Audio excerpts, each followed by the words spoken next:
అయోధ్యలోని రామాలయం స్వర్ణ శోభను సంతరించుకుంది. ఆలయ గోపురానికి స్వర్ణ తాపడం, స్వర్ణ కలశ స్థాపన పూర్తయింది.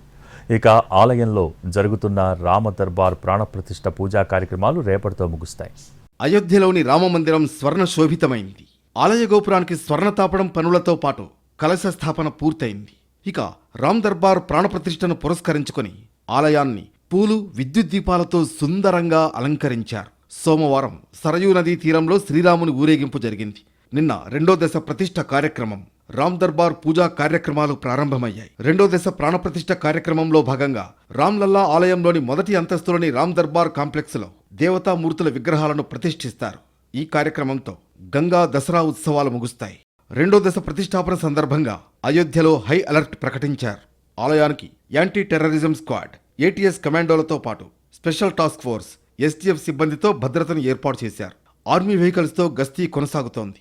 ఎలాంటి అవాంఛనీయ సంఘటనలు జరగకుండా చర్యలు చేపట్టారు అధికారులు.